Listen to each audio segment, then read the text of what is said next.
All right, we're off. We're off, mate. Yes, people, welcome back to episode 63 of the Catabolic Window podcast. But it's not welcome back, is it? It's welcome back to the podcast. But this is the first time listening to this. What is my brain? Bruv, Wow. bottled Okay. already. We have got, bottled it already. We have got Brad on the podcast once again. Would have been probably 30 episodes ago. I believe God, yeah. that was before you were promoted to the Physique Collective. So, bro, how have you been? What's been going on? Good, man. I'm trying to think when it was. I think I just started prep, if not just finished the RFL, right? Yes, that's what it was. You did, Yeah. because we were talking about the RFL. Because I remember that was the topic, and I couldn't remember if that was like past the point of prep or I just finished the RFL and then went into the reverse. So, yeah, man, a lot's fucking changed since then. Oh yeah. I mean, Yeah, you're like twice the size. That's what's changed. yeah, still doing the same shit like every day as bodybuilders do, but yeah, just on a bigger scale, I guess. Much bigger. Business-wise and myself. Yeah. So what have the last, I guess, 9 months looked like for you then, since the listeners last heard your voice, unless they've been following you, which they fucking should have been. Yeah, man, what are you playing at? So the last 9 months, I think that probably would have been about the time I just about to compete or just finished competing, because I competed in July. So yeah, I mean, to be fair, we pushed way too hard for that show. I should not have been on stage at 78 kilos, that's for sure. It hurt. It hurt a lot. Bro, I was on stage at 55. Let's not talk about it. Yeah. All right, you win that one. But yeah, like it was a cool. I was actually talking to Joe about it today. It was a cool prep because it was just so different. Like where I started the RFL, pulled off I think 13 kilos in 4 weeks, set me up beautifully for like this kind of rebound into a prep where I just got fuller and leaner. And then the idea was kind of like hold this condition point to about 10 weeks out. And then once we get to that kind of like 10-week out condition, then dial it in. Business just went absolutely fucking crazy for me at that point. And I had so many like pro qualifiers at the end of the season. I thought it's stupid for me to try and compete at the same time as this. So let's shorten that window down and just get ready early, which I think we just both got a bit trigger happy. Like I got sucked into like the prep mindset of, yeah, this is cool. Let's just keep going. And I think we just like both got sucked into just chasing condition, which then it just got to the point of no return. There was no pulling back. I think I dropped 17 kilos in 3 weeks, and I was pretty much like stage ready as it was. And then there was just no pulling back after that. I got fucking shingles, which was actually quite funny because I didn't realize until my second show, because I did a Saturday 2 bros and I did a Sunday PCA. And it started to come up like on my obliques on the Saturday. And I was like, oh, this looks a bit odd. Maybe it's just a reaction to the tan, or, you know, maybe just like a blister or something. I don't know. And it wasn't until like the second day when I got tanned again, it then like spread right across my side as they were doing my top coat. And I was like, that's not supposed to happen. And I don't think that's an allergic reaction. And I never forget like the PCA tanner's face. She was like, I didn't. And I was like, no, I don't think you did do that. I think that was already there before you did it. And it wasn't until I went out to do a check-in with Joe, and I was like, bro, this is getting worse. And I'm not sure if you guys know Dean McKillop, but he looked at me, he was like, bro, you got shingles. And I was like, are you sure? And he was like, definitely, because I had it a few years ago. And I was like, well, I'm here now, so I might as well do the show and then sort it out afterwards, because there's not a lot I can do right now. Which I didn't feel like much discomfort at that time. But then the days, weeks and months after that was pretty fucking raw, that's for sure. So, I mean, I don't advise anyone get shingles. That's probably right. If anyone has anything to take home from this podcast, just don't get shingles. I literally make sure your kid gets chicken pox, people. Yeah, that's it. That's the one. Which it was a bit shit at the time. I kind of like, I fell into this bit of a questionable state of, do I just knock bodybuilding on the head? Do I just focus on coaching? And then I just kind of thought, you know what, like I love doing it, so why am I going to stop? And it pretty much made for the most retarded rebound that I think I've ever seen. Like, 66 pounds gained in 8 months. So, And it looks quality as well. yeah, like It's insane. every week, Joe was like, "Are you actually going to gain any body fat this week?" And I was just like, No. "Mate, I'm not doing anything like off here. Like, steps were like a baseline for me, and food was just climbing and climbing and climbing." He was like, "Are you actually still hungry?" And I was like, "I'm fucking starving." And like calories got to like just shy of 6,000. And it wasn't until the last 2 weeks. So like it was literally an 8 month straight mass. No mini cuts, no diet resensitizations. It was just all the way through. And it wasn't until the last 2 weeks where I was like, yeah, I'm done. Like appetite's now going, sleep shit. Like the weight is now creeping up, and I'm just like, this is probably the point where I'm just gonna call it here, because I know if I push further, it's just gonna become shit. So yeah, it's How just was the post show in general, like compared to what you expected versus how it turned out? Because obviously it was a very different prep to what most people are familiar with. yeah. To be fair, like I've never really struggled with any level of like post show. There was no struggle with food. There was no struggle with any of that kind of like, oh fuck, I wish I was still in prep. I wish I was this. I think the thing that bothered me the most was there was quite a lot of hype about it. So I felt like maybe like an additional pressure of like the social media platform and stuff like that. I was like, fuck, like I've let all these people down. It was set up to be such a sick result. And then just those last 3 weeks, it just kind of like just slipped away. And I was like, oh fuck, like everything's fucked. Like I've just let everyone down. People have come to watch. Like I didn't present what I wanted to. Should I do this? And I kind of went through a bit of like a questionable period there where I just doubted myself a bit as a bodybuilder. But I was like, it was one bad showing. That doesn't make me a bad bodybuilder. So I think as well, where I wanted to do like pro qualifiers, but I had to cut the season short because the shingles were so bad. The plan was to always come back once they'd cleared, but the recovery, I mean, I still get nerve pain from it now, and that was 8, 9 months ago, but there's still like an element of scarring. But I'd say the actual like shingles themselves probably took, I'd say, a good 4 months to like fully disappear. And I was like, I can't put tan on this, so I can't do any more shows this season. So each month that ticked by, I was like, well, that's August gone, that's September gone, that's October gone. I was like, I'm just gonna knock this on the head. Like the thought of still doing this season, it's just like drifting away. So I thought, right, I'm just gonna focus on just getting fucking big. So I think that was a bit like, yeah, I took that one to the extreme as well. I don't do things by halves, Yeah, so 66 pounds is a lot of body weight. And I know what you're gonna say, but people need to hear it. What did you do to gain 66 pounds and not end up looking like a fucking bag of yogurt? I did exactly the same shit as what I did in prep. I had the same mindset, the same routine, the same pattern, and that pattern doesn't change. The only difference is I'm either eating less or eating more, or I'm moving less and I'm moving more. They're the only two things that ever change within my routine. And it is like nobody wants to hear it, but routine. Like if you want to make that much progress, you have to make it almost an obsession. And if you skip food, or if you're like, oh fuck it, do you know what, I can't really be asked to do this today, that then turns into tomorrow, it turns into the next day, it turns into the next day. Like, you miss one meal, then you're fucking chasing calories, then you're fucking up digestion, then next day you're like, oh, I don't want to eat again. Like to me, a diet and a prep, I don't want to use the word easy because that really kind of like downgrades actually what a prep is. But if there was like a comparison between the two, the prep is the one I find the easiest. The off season, if you're hungry on prep, go for a walk or listen to a podcast or do something to kind of distract yourself. When you've got to force more food in, that fork's not going anywhere. You can go for as many walks as you want. You've still got to get that next spoonful in. You've still got to eat that meal. So I think that's the kind of, you really have to have that kind of focus and trained mind to grow as much as you possibly can within an off season. That's the thing. I feel like so many people view bulking as easy, right? Or just an off season in general, or just gaining weight in general.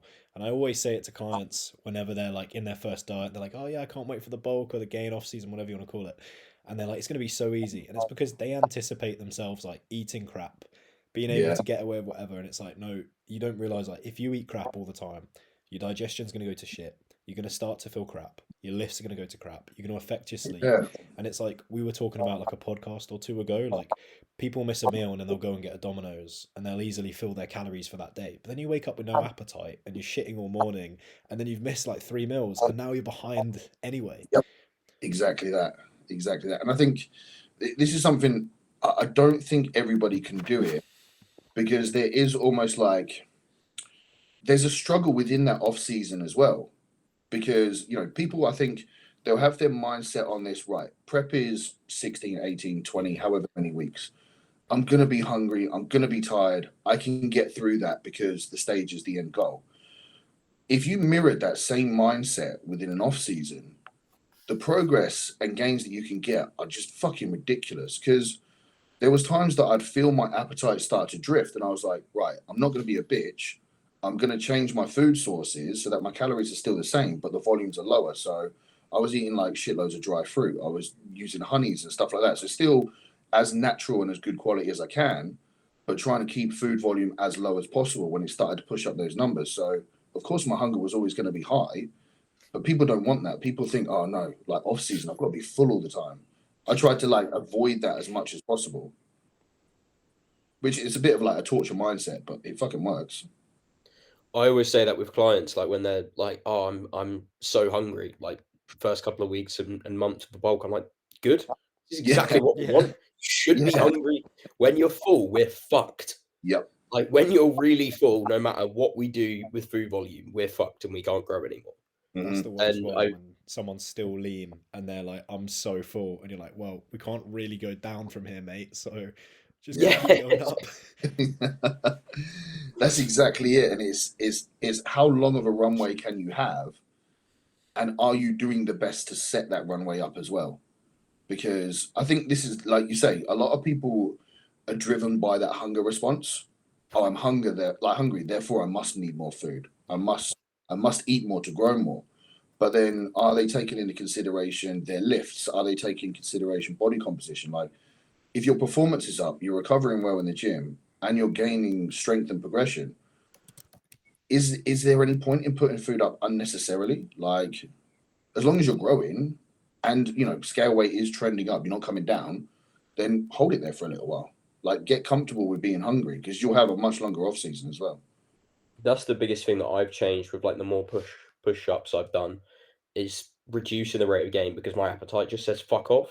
Yeah. Whereas like this time I'm 15 pounds up, like I think 8 pounds off my heaviest ever, and not fucking so fat and unable to eat, which is obviously ideal. If you had to boil it down, you mentioned there like having a runway to progress. If you had to boil it down to like a few things, what would you say the main things to tick off are to make sure that you're ready to progress for a long period of time? I think probably the easiest and most overlooked is that you're in an optimal place to start. You've not got too much body fat to begin with. Calories are at a reasonable point. You're at a reasonable composition. But I think kind of like tools to utilize throughout.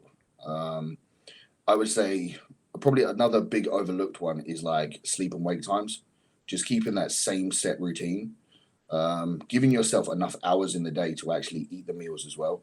Because I think this is one that I've found with clients, is that, I snoozed my alarm and I was up late, and then I didn't have time for breakfast, and then I missed this meal, and I'm like, well, you fucked the day then if you've got high calories, because where do you go from there? You're then chasing your ass trying to like catch up with calories.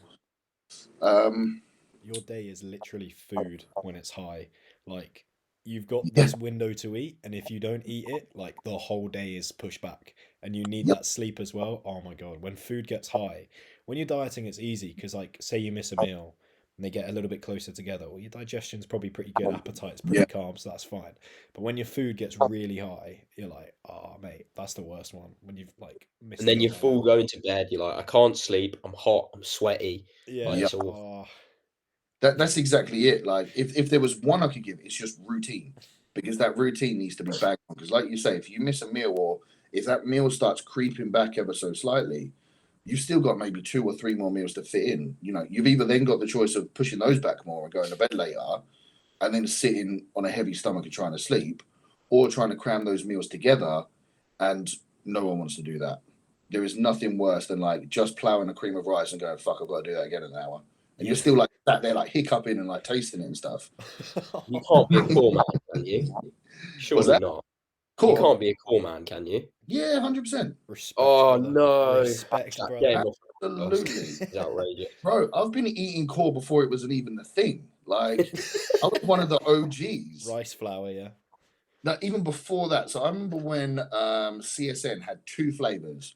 They literally had strawberry and vanilla. That was it. And I was like, yeah, this is brilliant. And I think they brought out like butterscotch or something like that. It was something like quite cakey. And I was like, oh my God, this is the best thing on earth. And every time like people would watch me eat, they're like, what's that? And I'm like, cream of rice. And I'm like, I can't be asked to explain it. It's just rice flour. Yeah. No, I know that feeling where you're somewhere in public or with family, and they're like, what is that? And you're like, well, it's basically rice, but it doesn't taste like rice. But it's like chocolate, but I promise it doesn't taste like rice. Yeah. I get this whenever I mix up my post-workout. My mum's like, that smells awful. I'm like, it's not your dinner though, is it? So it's if they're not bodybuilders, they'll just never understand. It's just, yeah. Honestly, yeah. It's like you were talking about routine. One of the things I've done that's helped me a lot is I've got meal alarms on my phone. So even if I'm working from home and I'm literally going to be like the whole day is a rest day, I'm working the whole day, and I'm literally like 1 floor above my kitchen, I'll still cook all my meals in advance, and still as soon as that phone alarm goes off, downstairs, reheat, eat, like every single time. And people always get so like, I'll be out in public or like with my girlfriend, and like my meal alarm will go off, and I'll be like, right, we've got to find somewhere to eat. And honestly, if you're with like the wrong crowd, like if I'm with my parents or my family, they're like, what are you doing? They're like, let me wait. And I'll be like, no, don't understand. Yeah, no, you don't understand. I can't wait. And then you're there for like, and then you pull out like 2 or 3 bits of Tupperware. You're there for like half an hour, and you're like, please wait for me. Yeah. It is soul destroying. And I think I've always been quite lucky in that respect, in that everyone in my social circle is bodybuilding related. Like they all get it. And to be fair, like the only other person I really socialize is Joe. And mate, we have the same eating times. It's actually fucking hilarious. We didn't actually realize. I think the first time it kind of ever propped up was when we went to Portugal for one of Jazz's pro qualifiers. And like it just like as the days were ticking, I was like, bro, you got chicken and rice next? He was like, yep. And I was like, what time are you eating? He was like, 10. I was like, sweet.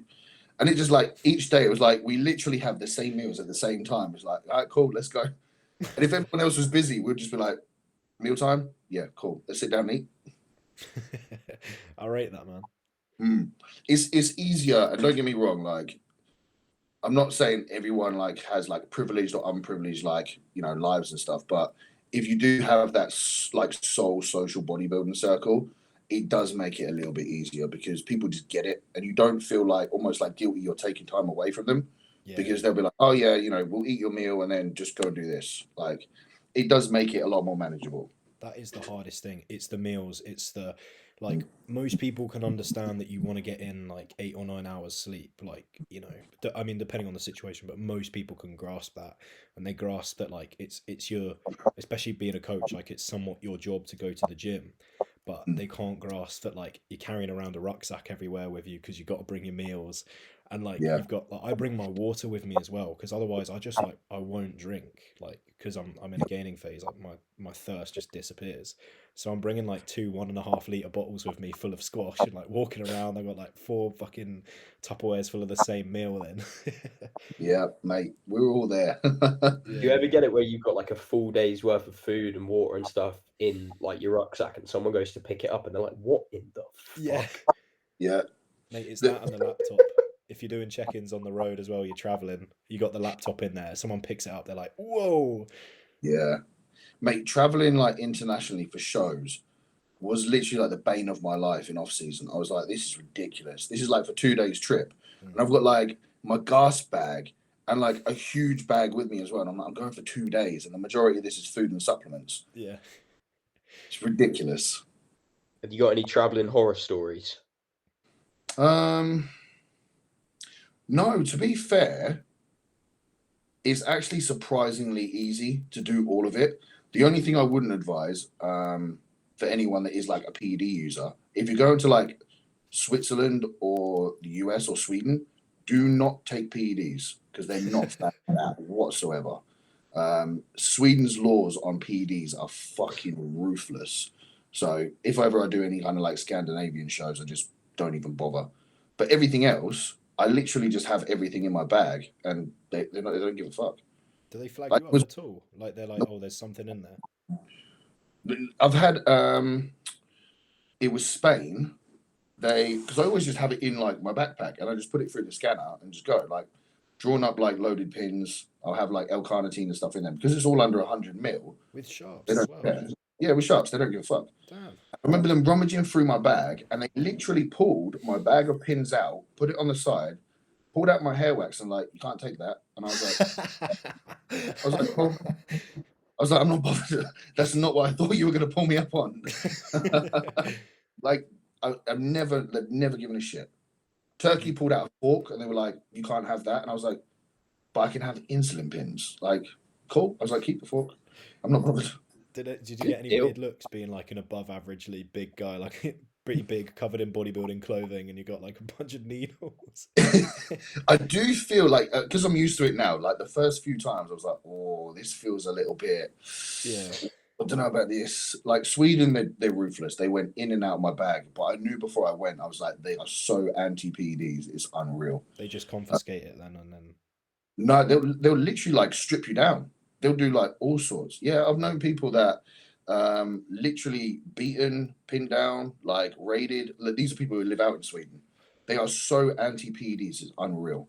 Damn. And it like bodybuilders traveling over there, like if you look like a bodybuilder, they will give you absolute hell. Like I've known people's clients getting pulled into like the interrogation rooms and having their suitcases tipped out and stuff, like just because they think they will have PEDs. And they're like, oh no, you're fine, go on.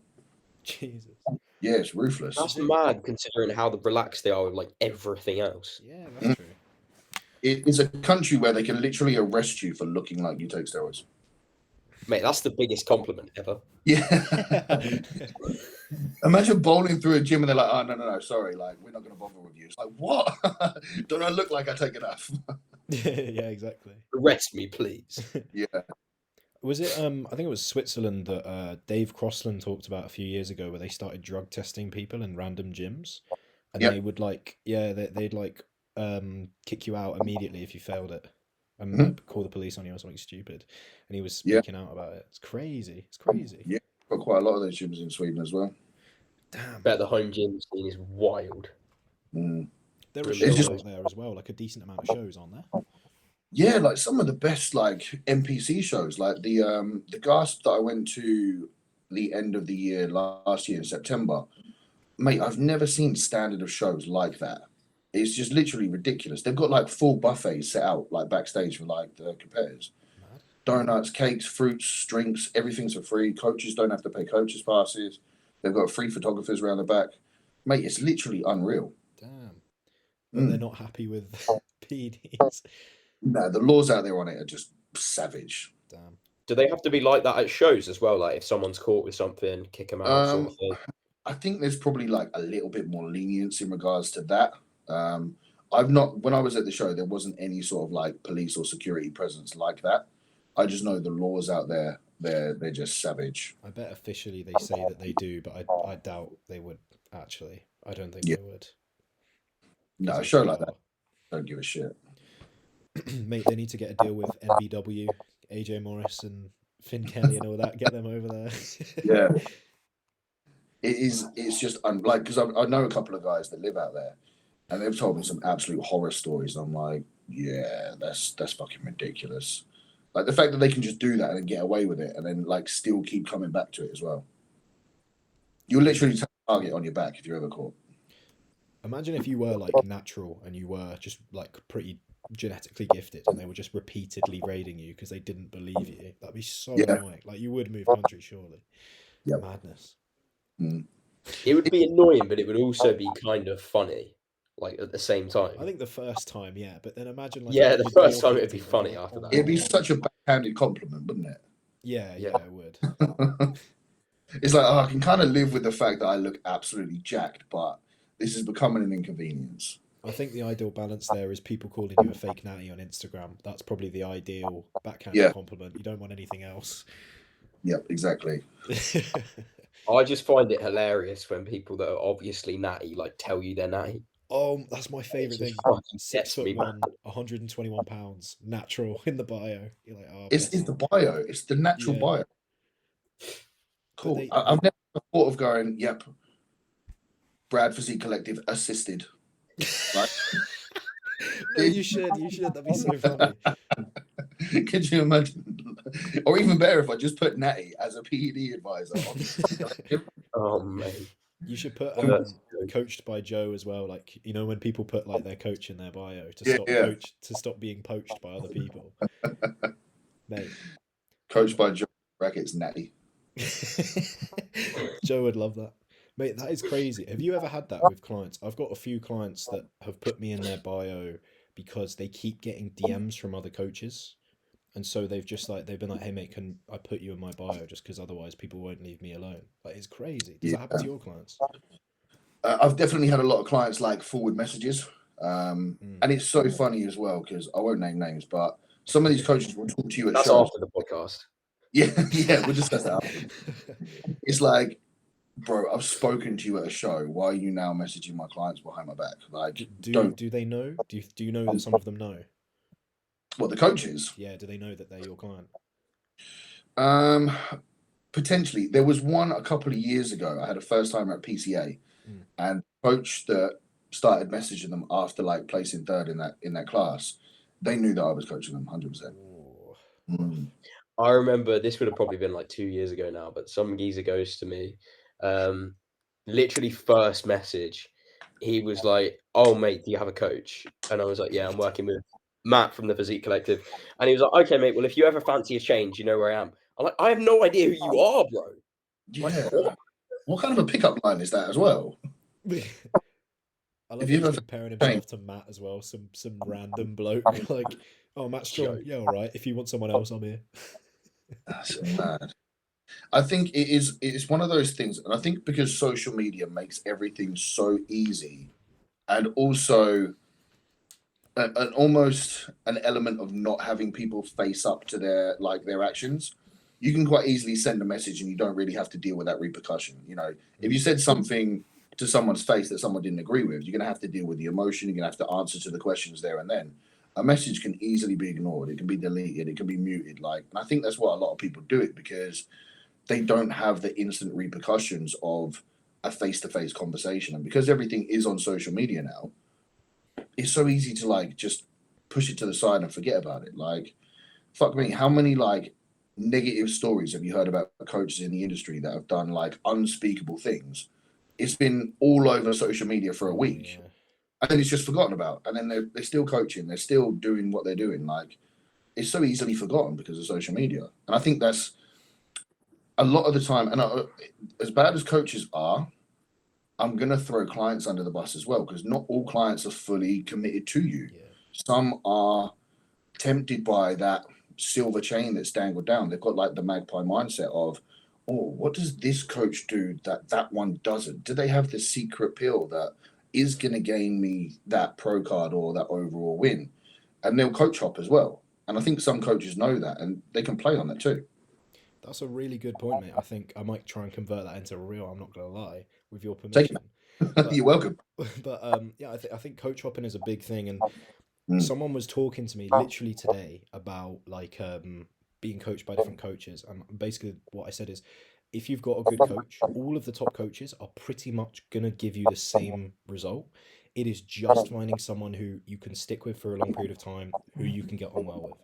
Like Brad, I'm sure if you weren't working with Joe, you'd be working with someone else who would probably similar to Joe and giving similar-ish results if they're, you know, equally as good. Like, while Joe is a fantastic coach, there's no one who really is like stand out. This is the best guy. You know, each coach has their own strengths and weaknesses, and at the end of the day, yeah, like you said, there is no kind of like magic bullet from, you know, one particular coach. I agree. And I think the thing that really sets apart coaches, and maybe not like as an industry standard, but to an individual they coach, is the amount of time and attention you can give to that individual. Yeah. Because, you know, as you say, like education, anybody can get anyone lean. Now, can they do it in the right way? Can they do it in the wrong way? But giving someone, You haven't been to a pure gym in a while, mate. Have you seen the state of some of them PTs? I can't even tell you the last time I fucking stepped in a pure gym, but I try and avoid it at all costs. But yeah, I think just the amount of time that you can give that individual. And I think sometimes as well, the expectation of time some clients will require or want from a coach is sometimes very unrealistic, because I can pretty much hand on my heart say that I will give absolutely every second of my day to clients, and those closest to me will 100% confirm that, because I've had so many people go, bro, like, you give way too much time. And I'm like, well, if they need it, they need it. But sometimes I've had clients and they're like almost like on the case even more, and I'm like, I can't give any more than what I've got here. Like, there's only so many hours in the day, there's only so many replies that I can give, and there's only so many times I can give you the same answer, because the amount of times you're going to ask it, the answer is not going to change. If this is what we need to do, or if this is what you have to do, that's what you have to do. It might not be what you want to do, but I'm not going to turn around and say, cool, that's what we're going to do because it's what you think we need to do. And I think sometimes as well, coach hopping. Yeah, mate, exactly. Like, clients come to you because they're in a situation that they want to get out of or work towards a different one. Like, let's take fat loss, for example. Someone comes to you because their fat loss is stalled, right? And then you're saying, hey, eat this. Here's your new macros, here's new calories, here's your expenditure targets. And as much as you can try and make that as easy as possible for them and tailor it to them, there is going to be some level of discomfort that comes from a deficit. And so if people start to go, oh, but this coach says that I can diet without feeling this and I can do this without cardio or whatever, and like these gimmicky taglines where they think they've got some magic bullet, ultimately you're going to be at least on the same level as that coach, if not more knowledgeable. You're going to get a pretty good understanding of, like, if I say, oh, that coach does it without cardio, well, you're going to go, well, then they probably just do steps and food. Yeah. Like, you can guess what they're going to do. It's nothing groundbreaking. It's something you could do. And ultimately, if clients have come to you to say, hey, I want to diet and do this, there is going to be some level of discomfort and behavior change. And if you're not willing to do that, well, then why did you come to me in the first place? Because if you're not going to take my advice, you're not going to go anywhere, because that's where you came to me from, is nowhere.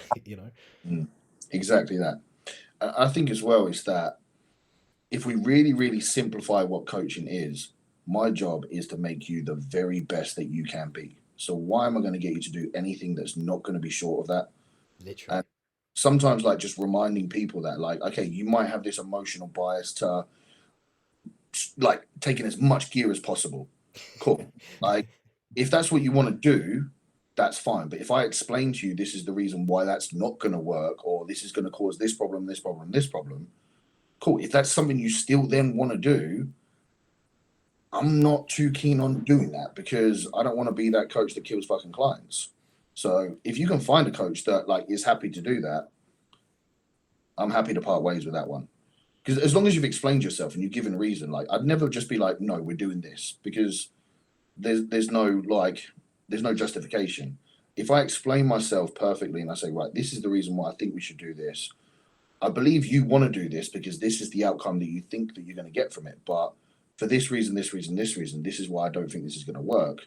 And if they're still not willing to do that, then the likeness is they're probably going to do it behind your back anyway. So Yeah. Is it worth continuing that? This is not where I expected this podcast to go, but how do you weigh up the ethics of, like, okay, I might be, if I coach this person, I might be able to help them not do this shit, versus they're going to go with someone who doesn't give any fucks about their health and do it anyway. You get what I mean? It would depend on the extent of how they wanted to do that. I haven't. I can't confirm 100% whether I've ever had that situation. I know I've had one client wanting to do one thing, and I was like, I'm not willing to do that because it's not going to lead to optimal progress. We're struggling with this, this, and this. So to take that is going to add the problem to this, this, and this. I'm not doing it. And their only answer was, well, my last coach did. And I was like, that doesn't mean I'm going to. Like, I'm not willing to do that. Well, then That surely they left their last coach, and surely they, like, what? Yeah, what? Yeah. And I mean, I'm not 100% sure if that's the reason why that coaching situation ended. But everyone else that I've ever spoken to that's ever kind of like presented ideas to me and said, right, I want to do this and I want to do this. And if I agree with their ethics and their mindset and the position they're in, and they're like, look, I don't care about side effects. I don't care about this. All I want to do is gain a pro card, do this and this. If I feel that that's still within my code of ethics, then I'm like, cool. You understand the ramifications, you understand the risks, you're in a decent headspace and a decent position to do this. You're pro card worthy. Cool. Okay. Like, let's do it. As long as you understand the risk that you're willing to do. If they don't match up with like my ethos and what I feel is safe for them or like reasonable, then I'd be like, look, I'm gonna have to put my foot down on this one. I don't think this is a good idea at all. And then if they're still not happy with that, I'm saying, look, okay, cool. That's just something I'm not willing to do. But I've not actually had that. Some people do need to hear that harsh, like, what the fuck are you doing? Because Mm, you can go around for weeks with, okay, yeah, we said we were going to do this at this social occasion and it didn't turn out too well. You ended up getting fucking shit faced. So we're going to try this next week. And it's like 10 weeks have gone by and yeah, they've not made any progress. And it's like, okay, are you happy with this? And yeah. they're probably going to say no because they hired you for a fucking reason. hmm And I think like Matt did a very good story on this. I think it was yesterday. It's that like that tough love because we care and we want what's best for you. And like, yeah, it might piss you off initially, it might hurt you at first, but then when you actually like break it down, and go, well, actually, they're just looking out for me. Like, this is what they are there to do. It's because we care. Like, we don't want them quick, instant before and afters for the sake of a social media. We're not willing to take risks just for a fancy transformation. Like, we want the longevity of, actually, if we take this a little bit slower and a little bit more careful, you could get that and better and not fuck yourself up in the process. Yeah, I hate the whole, this is a broader than bodybuilding thing, but the whole culture of like everything is absolutely fine. Like I'm never gonna say anything mean, and it's all gonna be perfect because then you just get people that are fucking nightmares. Yep. Yeah. Like never had anything bad happen to them, Yep. and they're just like a nightmare to deal with. I agree. And I think that can also be applied to like bodybuilding and that constant like praise for like the most simple things. Oh, you've stuck to your meal plan all week. Well done. Like, not everybody needs that constant like pat on the back because when they do then do something wrong, it's like, oh my God, like you just fucking told me off. How dare you? Like, you can't do that to me. When I think a lot of people need to understand that like it's not telling off, it's pulling you in line when you need to be, and also praise, like give praise when it's actually due, not just at the most simple things. Like I get that obviously every client's different, you have to approach every situation differently. Some people do need more comfort in, some people do need more reassurance, but then there's others that are just like, right, let's just fucking crack on. Like, you don't need that constant praise. You can give that tough love all the way through. Like, I've got a few clients like that. It's like tough love all the way through. Show day, then you get your praise because this is what we came here for. This is what we're actually built for. Something I say That's to why I clients. think I was so motivated, like post show. If I was to be told, oh yeah, it was just a freak thing with the judging, mate. You're actually awesome. Like what the fuck? No, I was shit. I Mm. was shit. I Nah, you needed to owned build 55, tissue. mate. You owned 55. It was a quality 55. Yeah, Judges quality, got man. with another 5 kilos to come off. Yeah. Yeah, the judges are biased. They just wanted you to be more muscular and lean. Like, what the fuck is wrong with them? Outrageous. One thing that I always like say to clients, like kind of touching on Luke, what you were talking about there, if they've like had 10 weeks of like no success or limited success, is like sometimes you catch people. Oh, Jack, what have you done, mate? Have you muted sick yourself? one, mate. My fucking microphone muted. Um, anyway, I Awful always say to people like, don't listen to your own bullshit because it's very easy to tell yourself things and tell yourself it's okay. And like, the amount of times I'm sure you've had it where someone's objectively had a bad week and they check in and they're like, yeah, it was good. Oh, I kind of, this wasn't great, but it was all good. It was all good. And you're like, you trying to convince me or you kind of trying to convince yourself? Yep. Like, because you're trying to convince yourself that what you've done is success because you need to feel like you've had success. Just have success. That's the best way to feel like you've had that. Like you're valuing the short term pain that you should embrace and use to have a better week next week over long-term success? Brad, question I had written down was, well, actually, it was just what do you think people get wrong about? But seeing as where the conversation's going, what do you think people get wrong about being a client? What do they get wrong about being a client? Like maybe an expectation going in that's not accurate, or what they think they need to put into it, what they think they're going to get out of it. Yeah, this is one that I've actually kind of like had quite a lot recently, is that I think clients have this like preempted expectation of themselves that they can't fuck up. And when they do, they don't want to admit it because they don't want to come across as what they would deem as weak or a failure or not able to do it. Like, I understand that the vast majority of people within bodybuilding probably can't stick to things 100%. And I've kind of learned this through my year of coaching, that even the people that, sign up to me, I'm like, fucking hell, this is going to be a sick client. Some of the biggest pain in the asses that I've come across, like, love them to bits, but like, they can't stick to a diet. They fucking miss like cardio. And I'm like, oh, okay. Maybe everyone isn't like this 100% dialed in bodybuilder, but that's okay, because as long as you communicate it, we can work around it. And I think they have this preempted, like, I've got to be 100% or he's going to think I'm fucking shit. And that's not the case. Like, coaches won't do that, or a decent coach anyway. If you present your problem to the coach, it's then the coach's like job to resolve that problem, not to call you fucking shit and try again next week. And I think that's the conversation that's kind of like echoed throughout the last couple of weeks with a few of my guys, is that I'm not going to shout at you if you do something wrong. I'm not going to call you a pussy. Like, I'm going to go, right, cool. Okay. You're fucking human. You're hungry. You're tired. Okay. This is all very normal behavior. How do we get around it? How do we fix it? So I think There's that's a paradoxical thing there as well of like, they've fucked up, so they don't want to tell you about it, but that's when you're most useful. Yeah, exactly that. The biggest fuck up they can make is not telling me. Like, that's because then I can't fix it. It's, if you check in, it's like, yeah, everything's 100% perfect. Cool. Okay, well, let's carry on as we are then. Yeah. Because you're telling me it's perfect. But if it's not, we're just digging a bigger hole. I love the analogy of a mechanic. It's kind of like if your car broke down and you'd be too embarrassed to tell the mechanic to get it fixed. You'd be like, oh, but my car broke down last week. I don't want him to think that my car's always breaking down. It's like, no, that is literally his job. Like, I was saying, like, again, clients come to us from a position that they want help from. So when did you stop asking for my advice? Was it when you signed up and you just thought that like the plan would work from the get-go? Like, I always talk about with people like the real life test. Like, if I make changes, I'll be like, right, cardio is going to go up by half an hour. Let me know how this goes. Does this pass the real life test? Can you actually do that reasonably?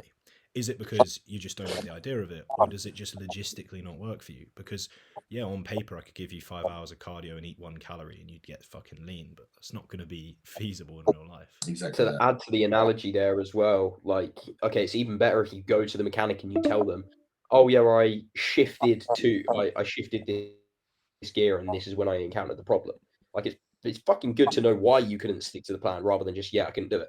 Brad, mate, this has been very professional. I'm so sorry. Mate, welcome. I can deal with this. This is cool. I like this kind of vibe. The paycheck's in the mail, mate. Don't worry. It's a 6 or 7 figure. I forget. We just throw money at you here at Catabolic. You said we're worth 8 figures on my question box, right? I said we're worth 8 million an episode. 8 million an episode, mate. That's fucking undercutting the production costs here, mate. Yeah, rookie numbers. Outrageous. I don't get out of bed for less than 25k, so. Mate, you could try and change the laws in Sweden for that money. Yeah, I know, right? Luke, have you got any more final questions? I mean, to be fair, we've still got a little while to go. I haven't really got any topics loaded too much. Another one that I definitely haven't stolen from another podcast that I listen to, so no copyright claims, please. What's something you don't think the industry is talking about enough? That is a very good question. It's something that actually me and Joe have been speaking quite a lot recently, is like the neurotoxicity within bodybuilding. Not just like from a PED perspective, although that is a very, very big thing. 19 NORs. Yeah, but then also like the potential exposure to like some of the mindsets around training as well. Like how many of these people are like listening to like just pure heavy metal all the time, ramping themselves up to like a crazy screaming. Like don't get me wrong, I've fucking been there and I've done it, but crazy like screaming at themselves, slapping themselves across the face in the gym to do these big heavy sets. Like what level of implications is that having on someone's like neurochemistry? Because I remember when I used to train like that, fuck me, like yeah, I'd have some sick sessions, but I'd feel like fucking shit for the rest of the day. And I was fucking horrible to be around because you ramp yourself up so much. You then don't instantly come down from that. You're then still in that sort of like agitated, kind of anxious environment. And I remember I'd like unintentionally be quite snappy at people. And I'm like, oh shit, I still need to like bring this down a little bit. Like I'm not deadlifting anymore. So I think that's probably something that isn't covered as much. And I think it's like maybe known in the background, but people just push it to the side. It's like, I look after my heart. I look after my health. I diet well. Like, I don't need to worry about that one because it's not spoken about as much. It's good that you can recognize that and own it though, because that's the first thing you need to do in order to change that. Mm. And that's an example of where like bodybuilding is not making your life better in Yeah. that way. And especially with like more the guys that Jack and I coach, like if doing all of this fitness shit is making your life worse, it's not worth doing to the extent that you're trying to do it. Yeah, Yep. 100%. Exactly that. It's the same thing for that consistency or almost anxiety that people get with like food or sleep. Of like, you can help someone kind of build a bit of a routine, but then they can almost get trapped in that routine. And it's like, you get messages from people being like, oh, I got 8 hours sleep instead of 9, or I feel a bit tired, should I have more pre, or I didn't train today, should I pull back my food, or people scared to, like that reel that you made about or the guy on prep who couldn't have the strawberries, was that it? Oh, me. Yeah. It rings a bell. I can't remember exactly. It was I've done ages quite a ago. few different piss take ones. Yeah. It was something like a guy. Oh, You called the Joe pineapple because one. you couldn't Oh, get Joe, the yeah. pineapple. Yeah, Pineapple exactly. on prep. Yeah. Yeah. That was it. Yeah, Yeah. that's exactly it. Like, it just becomes a negative environment when it doesn't need to be that stressful. Like, I get like people want to make the most progress they can. People take bodybuilding very seriously, but fuck me, man, it doesn't need to be that serious. You still got to enjoy life at the same time. Yeah. The thing that I'd say is like, if you're that nervous about your session being like ruined, like ultimately how your training goes on the day is what dictates things the most. Like that's what people get anxious about. Like, oh, I'm not going to progress. I'm not going to progress. And it's like, well, if you really want to, and you train to a decent level, like you're going to be able to progress even if you've got like an hour less sleep. Like it's not going to be a big deal. And ultimately, like think about human beings. Like we've evolved over like hundreds of thousands of years, millions of years, however long it's been. I'm terrible with maths, I didn't count, but Jesus disagrees. like we've been here for a while. I'm sure we're capable of doing like pretty decent. Like I'm sure you can go to the gym and move some metal about with 1 hour less sleep. Like you'll be fine. Yeah, You know what I mean? Like you're more like give yourself more credit than that. You are more resilient than that. exactly that. And okay, let's say for example it was the worst fucking session of the week. Cool.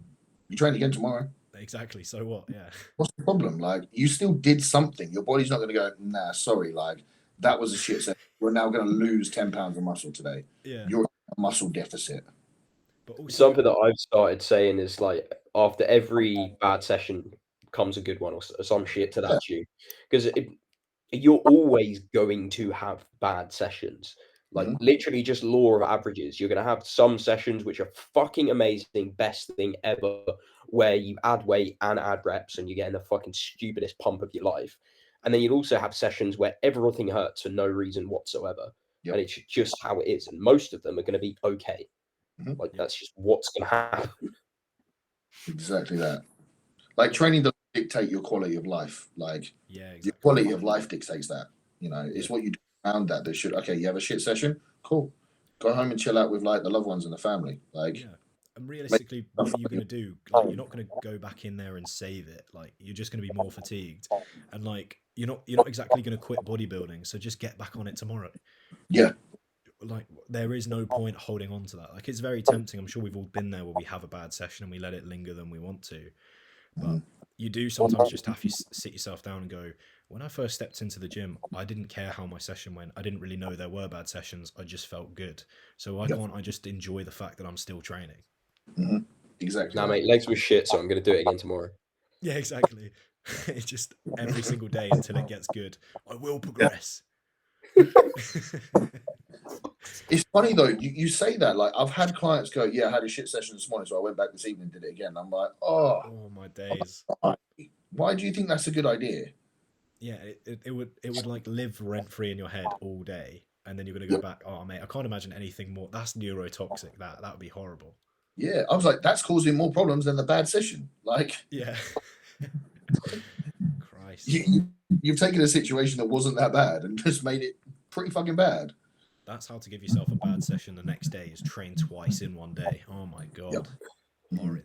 Have you ever tried AM PM sessions? Yeah, Yeah, I did. do them a lot. What did you think of it? I actually really enjoyed it, but then obviously, like the busier I got, it just became an inconvenience. But I would do like my main sort of like chest, back kind of AM, and then like delts and arms PM. I used to love it. Exactly how I ran it. It was so nice. Like the focus you can put on delts and arms, or like calves and abs, or like those smaller muscle groups when you go in fresh and you've got to do them. It's so nice. Yep. Imagine having to train calves. Outrageous. Yeah, I think the mindset side of things is so underrated, and that's a massive thing that I took away from working with Matt. Like, if you can get this working, everything else is fucking so much easier. It's ridiculous. 100%. Mate, agreed. We've got a triple agree there.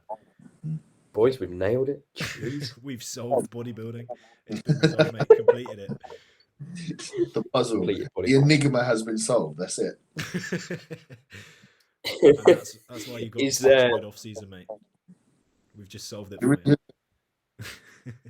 But it was the mindset behind that. Oh yeah, like, yeah. well, I was like, cool, I'm going to treat this exactly the same as I would with my prep. I'm not going to miss anything. I'm going to keep the same routine, the same pattern. And I hate to use the analogy or the saying, but success leaves clues. Like, Yeah. I just thought, right, what are the fucking pros doing? And I'm just going to behave like a fucking pro every day of the year. Oh mate, that reminds me of a Goggins quote, right? He's talking about he said like anyone can train hard for a marathon, because he does like endurance running, right? Anyone can train hard for a marathon because they're like, oh, it's 6 to 8 weeks and then I do my marathon. No one can just do. People have to do it for something. And it's kind of like the off season, like in prep, people can nail it because like, oh, I'm doing it for the show. I'm doing it for the show. In an off season, you just need to do. Like, just do. Just nail your food. Why? Just do it. Just sleep. Just train hard. Like, there's no particular like soon goal that's coming, so you just need to do. And I think that's where people struggle, is they can't commit to a process without having some kind of immediate end result. They need a relax, they need a break, they need an end date. Whereas it's like, I think you just need to, people at home need to take a leaf out of Brad's book and just go like, what's the next meal? That's the goal. Yeah. You know, just do. I think that was it was almost like an internal realization of something I already knew. And, you know, as shit as the outcome was of that last prep, I stepped up on stage feeling like shit, looking like shit, and I was like, this isn't how I wanted this to end. Like, I had people like expecting high placing at pro qualifiers. I've let everyone down. And then I went through this period of like thinking, well, what's the fucking point? Like, should I do this anymore? And it was that realization of, but this is what I do. I don't do it for a place and I don't do it for a pro card. I've always just trained and tried to make my physique the best that I can be because it's what I love doing. So whether or not I step on stage again, I'm still just going to do this thing because it's what I do and it's what I love doing. I was like, let's just carry on doing it and see what happens. I think just like you say, that pressure, like almost not pressure, but that next goal thing, and just going right today, tomorrow, next day, just keep doing that same thing. Yeah, it's like when you're in the gym, the best way to get a high quality session out yourself is just focus on the set. Don't think, oh, I got to do 20, 30 sets. You know, you get onto an exercise, particularly as like volume progresses, you know, oh, this used to be 3 sets, now it's 5 sets and it's unilateral. Like, just focus on, right, what was last time, what is this time, what am I doing? how is this rep going? Same thing for like pushing to higher intensities. You don't think about, oh my God, I've got this many reps to beat. Just keep going. Just like, well, how does this rep feel?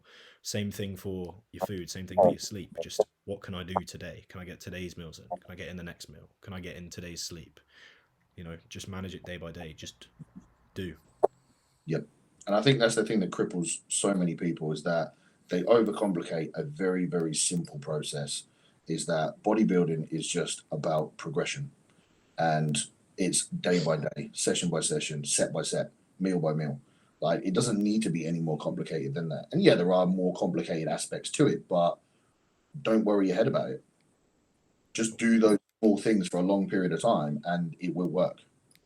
And the longer you do it for, the easier it gets. And then you can trickle in those extra bits of complexity where you worry about those things, because you can do all of this basic shit and it's now automatic. Yeah. Yeah. I mean, all three of us, I mean, we'll be on different levels of complexity, but all three of us, what we consider an easy plan or an easy day to follow is probably significantly different to what when we first started tracking or first started training. You know, what you considered a hard session to be, what you considered like in-depth tracking to be. You know, now there's going to be a lot of things that like you don't even think about. Like we all talked about bringing water around with us. That's probably so alien to so many people. Like, I think we've talked about like salt and water, me and Luke, before. And like, to so many people, that's like, what you're tracking salt now? What? There's no calories in it, bro. You know? Yep. Low Tupperware sodium around everywhere. Yeah, right, boys, I actually think we have solved bodybuilding now. Like, last podcast we ever need to do. Congrats, everyone. It's been resolved. I now hand my resignation into bodybuilding. I'm done. Yeah. I'll be glad if I never have to do another one of these fucking podcasts with Jack. Jesus Christ. Technical difficulties champion. Fuck. Oh, yeah. Bro, thank you very much for coming on. Is there anything you want to let people know? The usual, like, sign off of a podcast, I'd say. If you don't follow me, then what are you fucking playing at? What but is yeah, your Instagram for the people at home? Yeah, if you guys do want to follow me, it's Brad at Physique Collective. I'm going to shamelessly plug the Physique Collective app as well, because the amount of educational content out there is ridiculous. So anyone that's into like just physique development, not just bodybuilding, 100% get yourself over there. Other than that, that's it. Prep's on. Let's see if I don't get shingles this time. Correct. Shingles too. Let's go. Let's go. Thank you very much, bro. Pleasure as always, my G's. Thank you, everyone. See you later. As well. See Ciao. you, boys.